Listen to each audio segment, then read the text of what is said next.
Le gouvernement de la République démocratique du Congo s'élève fermement contre la perception internationale qui tend à réduire le pays à un théâtre de guerre et de violences sexuelles basées sur le genre, occultant un potentiel économique et minier colossal. Lors d'une récente déclaration, le vice-premier ministre Daniel Mukoko Samba a souligné que malgré les conflits, la RDC est une puissance économique peut-être endormie, mais qui tôt ou tard va se réveiller.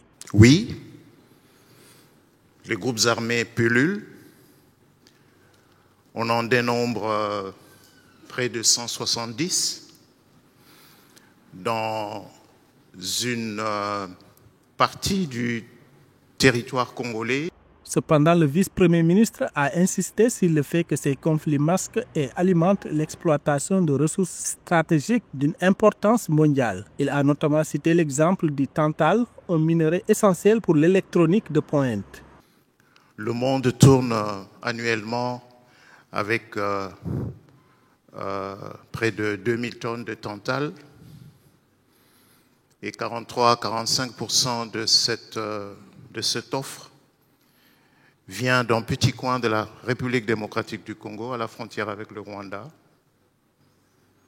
Et ce tantal est extrait dans des mines artisanales,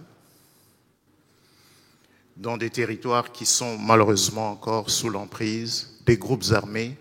Face à cette situation, le gouvernement congolais affirme sa volonté de transformer le pays en utilisant son immense potentiel pour l'industrialisation. Le vice-premier ministre a mis l'accent sur l'énergie, pierre angulaire de tout développement industriel. Le potentiel hydroélectrique est évalué à 100 000 mégawatts, répartis sur 2 sites dans une même province, la province du Congo central. En réaffirmant ce chiffre impressionnant en matière d'hydroélectricité, le vice-premier ministre Mukoko Samba a lancé un message fort. La RDC ne veut plus être perçue uniquement à travers le prisme de la violence et de la victimisation, mais comme un futur moteur économique alimenté par ses propres ressources, capable de s'extraire de la spirale des conflits armés.